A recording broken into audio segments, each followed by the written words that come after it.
Je vous présente aujourd'hui notre 447e journal de bord. Jean-Marie Le Pen, bonjour. Bonjour. Alors la relation franco-russe a toujours divisé la diplomatie française, même en temps de guerre froide. Elle semble aujourd'hui diviser toute la classe politique, alors qu'un nouvel hiver s'annonce à ce jour. Qu'est-ce qui a pris à François Hollande quant à sa réaction au vu de la venue programmée de Vladimir Poutine à Paris? C'est toujours la fragilité de l'entremets franco-russe. Oui.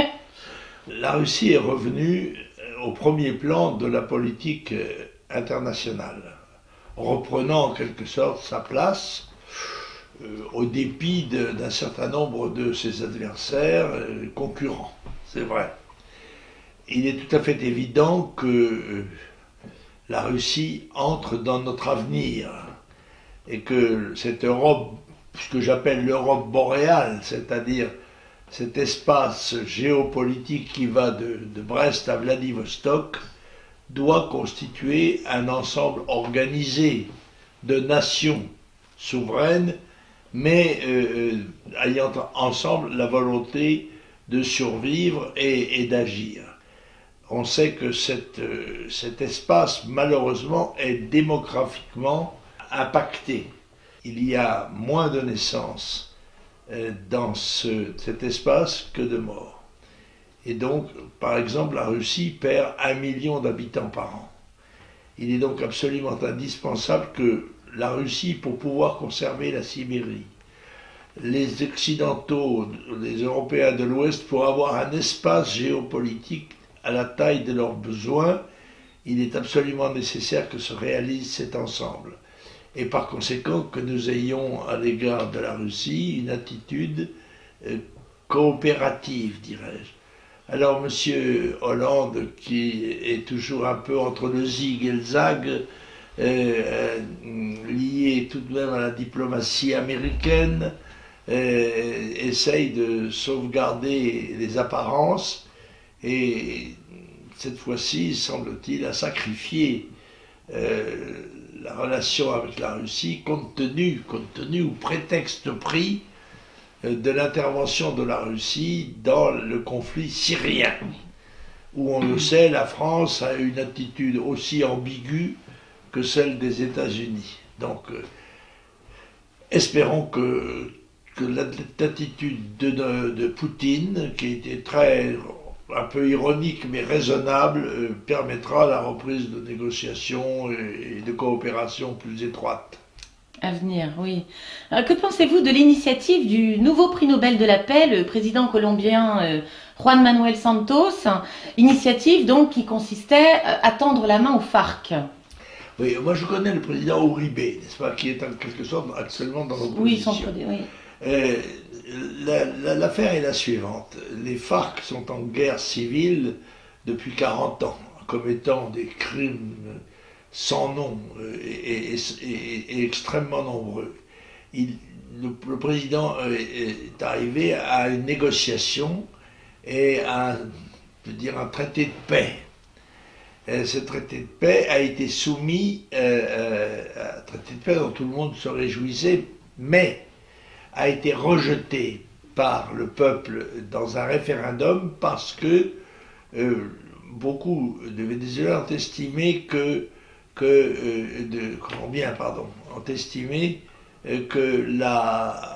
les concessions faites aux FARC étaient excessives et que par conséquent l'accord de paix n'était pas viable. Voilà où on en est. Il y a un peu une impasse juridique, puisqu'il y a un traité qui a été signé et qui a été rejeté par le référendum populaire. C'est une situation dont probablement le président Uribe peut tirer les raisons d'un retour au pouvoir. Et alors le match Clinton-Trump, à défaut d'être scabreux, devient néanmoins très en dessous de la ceinture, enfin au ras des pâquerettes même, pourrais-je dire. Est-ce propre, selon vous, à la culture, à la mentalité américaine? Ce genre de débat, par exemple, serait-il envisageable en France?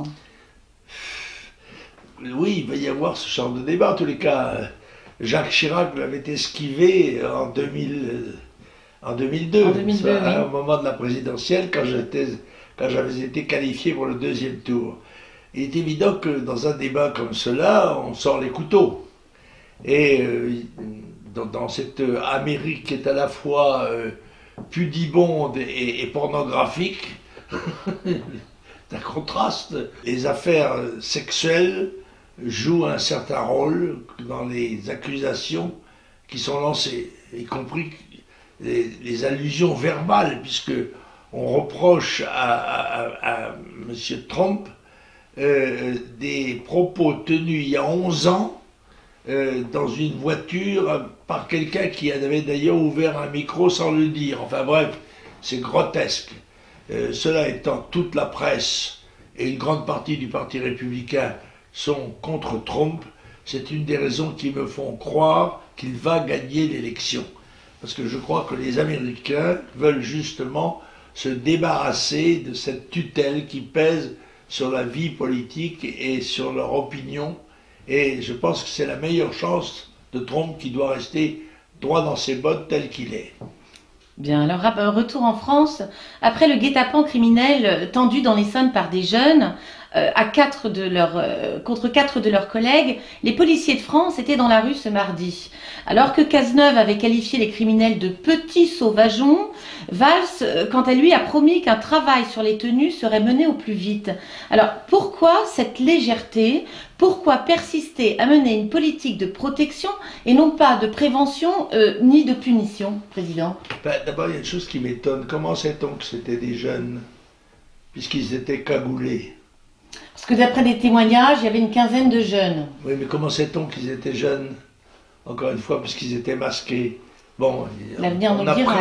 On a présumé qu'ils étaient jeunes, on a intégré ça dans un scénario d'affrontement cité-police. C'est possible, quoi.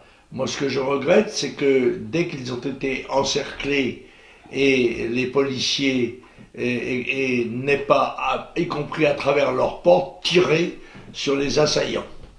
Car c'est l'impunité qui permet le développement de ces actions criminelles. Pratiquement, les gens qui les perpétuent sont à l'abri de toute représailles judiciaire ou pénale. Donc les policiers doivent se défendre. S'ils sont menacés, ils doivent avoir la possibilité de tirer et de se dégager et de sauver leur vie, qui est plus précieuse à mes yeux que celle des criminels qui les agressent. Je vous remercie. Alors, s'il est élu, Sarkozy a annoncé vouloir organiser un référendum sur le regroupement familial. Quel est l'intérêt? Je ne vois pas se couvrir. Il ne veut pas prendre le risque de supprimer cette institution qui fut concoctée par Giscard d'Estaing et Chirac. Ce regroupement familial. Il suffirait d'une loi pour la supprimer. Il n'y a pas besoin d'un référendum. Je ne comprends pas, enfin si, je comprends pourquoi M. Sarkozy essaye de se couvrir de l'autorité d'un référendum pour ne pas prendre la responsabilité politique de la suppression. Bien, alors la commission d'enquête du Sénat, composée de 21 sénateurs de tous bords, juge que les données mensuelles de Pôle emploi ne sont ni fiables ni pertinentes. Cela vous étonne-t-il, Président? On sait que les statistiques sont un des moyens de tromperie de l'opinion. Et celles du Pôle emploi me paraissent avoir souvent subi quelques petits coups de pouce assez favorables au gouvernement en place. Donc il en est de cela comme des sondages, il en est de cela comme des statistiques. Il faut prendre avec beaucoup de précaution et essayer de s'informer plus complètement auprès des spécialistes réels et en effet des pratiquants je dirais des pratiques de la vie économique et sociale. La ministre de la Santé, Marisol Touraine, ainsi que la Hidalgo, inauguraient hier matin la première salle de shoot parisienne à l'hôpital Lariboisière. Quelle est votre réaction? Je suis tout à fait hostile à la légalisation de la drogue sous quelque forme que ce soit, et même le prétexte de santé qui est avancé au bénéfice des pratiquants des injections dangereuses ne me convainc pas. Je suis tout à fait contre la légalisation de la drogue, qu'elle soit le cannabis ou autre. Bien, alors, Président, vous avez été convoqué par la commission juridique du Parlement européen. Oui, elle devait débattre de ma levée d'immunité parlementaire sollicitée par le parquet français et pour me traîner en correctionnel. Et cette commission juridique a fait un débat où j'étais sans illusion parce que je sais que les eurosceptiques que nous sommes sont traités de façon malveillante par l'énorme majorité des européistes qui composent le Parlement d'une part et la Commission d'autre part. Il y a un certain nombre de députés qui ont pris tout de même ma défense, et je crois qu'il y en a 4 ou 5 qui ont voté contre ma levée d'immunité parlementaire, laquelle a été accordée par la Commission. Elle sera donc votée, je n'en doute pas, par le Parlement. Et il s'agit de l'affaire de la Fournée. Dieu sait si il a été démontré pourtant que ce mot était employé couramment dans son acception normale, qui n'a strictement rien à voir avec les événements de la Deuxième Guerre mondiale. Ça ne fait rien. À partir du moment où c'est Le Pen qui l'emploie, c'est forcément coupable. La preuve, c'est que M. Lanzmann, l'homme qui a créé le film La Shoah, l'a employé récemment relativement à la mort de Rocard et de Wiesel, n'est-ce pas, en disant que Dieu faisait comme ça de temps en temps des fournées. Eh bien, ce n'est pas pareil. Quand c'est M. Lanzmann qui utilise le mot, c'est bien. Quand c'est M. Le Pen qui l'utilise, c'est mal. Parce que l'un est dans le camp du bien et l'autre dans le camp du mal. Voilà. Je crois que ça méritait tout de même d'être rapporté à nos amis. Oui. Alors, vous vouliez parler de vos lectures de cette semaine. Ah oui, qui sont là. J'avais des livres qui vous sont les là. Avez. Oui. Alors, là c'est un roman policier tout à fait étonnant qui s'appelle de Jean-Claude Sacerdo. Ça paraît chez Éric Bonnier. Ça s'appelle Lucky Luxe. C'est l'histoire d'un commissaire de police luxembourgeois. Lucky Luxe, c'est le surnom, à qui il arrive toute une série d'aventures qui est très étonnant, très bien écrit, je dois dire, une très belle écriture. C'est assez surprenant. Je pense que ça mérite d'être regardé de près. Je vous le conseille, vous y passerez sans doute quelques nuits.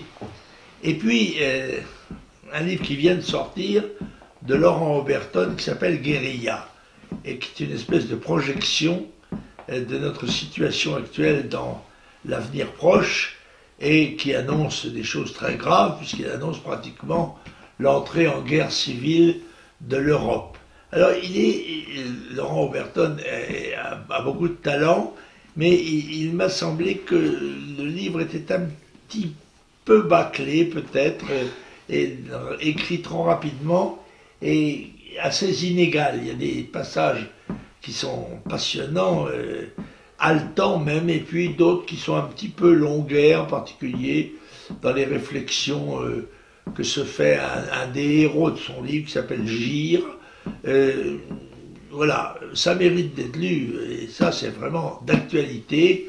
Oberton, Guérilla, le jour où tout s'embrasa, c'est à la audition Ring. Je ne connaissais pas, mais une bonne occasion de le connaître. Bien, alors je vous remercie.